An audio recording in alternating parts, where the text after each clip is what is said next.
कहते हैं स्वस्थ शरीर में स्वस्थ मस्तिष्क का वास होता है। इन दोनों को स्वस्थ रखने के लिए योग सबसे जरूरी है। 21 जून 2014 में प्रधानमंत्री नरेंद्र मोदी ने योग को अंतर्राष्ट्रीय स्तर पर पहचान दिलाने का काम किया था। तभी से पूरा विश्व अंतर्राष्ट्रीय योग दिवस मना रहा है। वही अंतर्राष्ट्रीय योग दिवस के अवसर आज बरेली के आदिनाथ चौक पर डमरू के साथ योग कार्यक्रम किया गया। तो वही स्पोर्ट्स स्टेडियम में महिला सशक्तिकरण योग कार्यक्रम का विशेष आयोजन किया गया।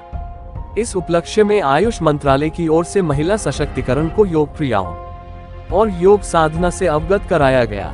योग कार्यक्रम में महिलाओं ने योग आसनों को करके शरीर को स्वस्थ रखने के उपाय को जाना। महिलाओं का कहना है योग से हम स्वस्थ रह सकते हैं और लंबा जीवन जी सकते हैं। योग हमारे जीवन में सबसे महत्वपूर्ण भूमिका निभा रहा है।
मैं प्रियंका उर्फ ईश्वर देवी, मैं योग प्रशिक्षक हूँ और आज महिला सशक्तिकरण के लिए योग दिवस का जो प्रोग्राम हुआ इसमें हमने सूक्ष्म व्यायाम किया और नारी को जागृत करने के लिए उनको बताया गया कि किस प्रकार वो अपने शरीर को स्वस्थ रखने का प्रयास कर सकती है।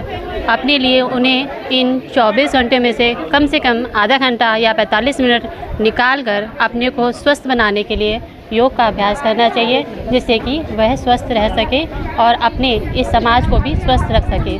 जय हिंद, जय भारत। जी, हमारी ये जो योग प्रथा है, योग जो अभ्यास है, ये हर व्यक्ति के लिए आवश्यक है। पर ये जो क्रम जाएगा समाज में, वो एक नारी के द्वारा ही जाएगा, क्योंकि नारी जननी नहीं है, नारी निर्मात्री भी है। इसलिए पूरा उत्तरदायित्व हमारी नारियों के ऊपर है कि वो योग को अपने जीवन में अपनाएं और योग से शरीर और मन दोनों को स्वस्थ करें और स्वस्थ समाज की रचना करें। मैं महिला पतंजलि योग समिति बरेली की जिला प्रभारी हूँ और मैं नित्य महिलाओं के लिए योग सिखाती हूँ और महिलाओं को यही संदेश देना चाहती हूँ कि रोज़ योग करें और दूसरों को कराएं, निःशुल्क कराएं, गरीब बच्चों को कराएं, गरीब बस्तियों में जाएं और योग कराने से और योग खुद करने से स्वस्थ रहते हैं, सुंदर रहते हैं। अंत में यही कहूँगी कि हमारे स्वामी रामदेव जी और आचार्य श्री बालकृष्ण जी ने आयुर्वेद और योग के माध्यम से पूरे संसार, पूरे विश्व को स्वस्थ बनाया है और नित्य प्रतिदिन हमारे स्वामी जी भी योग करते हैं और सिखाते हैं दूसरों के लिए। वही मैं कहना चाहूँगी सभी महिलाओं से कि योग करें और दूसरों को कराएं और स्वस्थ तन मन पाएं। महिला सशक्तिकरण, महिलाओं को सशक्त बनाने के लिए उनका उद्देश्य ही यही है कि अगर महिला सशक्त होगी तो हमारा देश अधिक सशक्त होगा और हम विश्वगुरु तभी बन पाएंगे। घर की प्रत्येक इकाई यानी घर की महिला स्वस्थ होगी, देश सशक्त होगा, हम विश्वगुरु बन पाएंगे। 21 तारीख को जो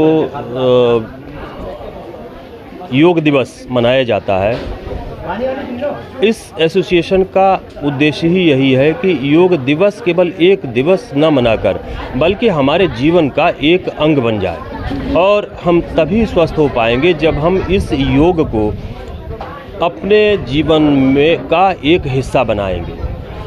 आज का भागम भाग भरी जो जीवन है वो दवाइयों पर आधारित होता चला जा रहा है। सभी इस एसोसिएशन की मुख्य उद्देश्य यही है कि हम बिना दवाओं के और अगर आवश्यकता भी पड़े तो केवल आयुर्वेदिक दवाओं का इस्तेमाल करके, जो कि हमारे वैदिक काल से चला आ रहा है। हमारा देश पहले से ही केवल आयुर्वेद पर ही आधारित था।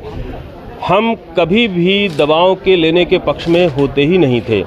आज हम कहीं ना कहीं कुछ पटरी से लाइफ उतरी है और हम दवाओं के अभ्यासी हो गए हैं। इन सब योग और योग की जितनी भी शाखाएं हैं उनका मुख्य उद्देश्य यही है कि हम दवा रहित यानी दवाओं से रहित जीवन जी सकें।